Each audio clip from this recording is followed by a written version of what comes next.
আমি বীরভূমকে রাখিনি, তার কারণ বীরভূমে যারা আছে তারা তারা নিজেদের মতো করে তাদের কোর কমিটি আছে, কোর কমিটি নিয়ে করবে সবাইকে নিয়ে।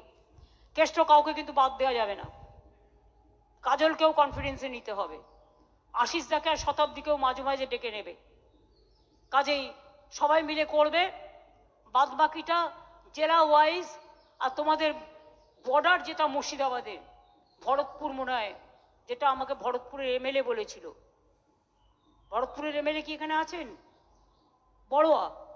বড়োয়ার এমএলএ বলেছিল, হ্যাঁ তুমি বলেছিলে কেষ্টর কথা, তুমি কথা বলে নিও। বাদ বাকি জেলা প্রেসিডেন্টরা ইমিডিয়েট বুথের সাথে কথা বলে বুথ কমিটি করে কাজটা করবেন। এবং যে জেলা প্রেসিডেন্ট এটা পারবেন না, আমি কিন্তু সেখানে চেঞ্জ করতে বাধ্য হব। এবং আমি ছাত্র যুব মহিলা ট্রেড ইউনিয়ন বা কিষাণ ক্ষেত মজদুর বা সংখ্যালঘু বা এসসি এসটি ওবিসি মাইনরিটি সবাইকে সহ বলবো সবাইকে সাথে নিতে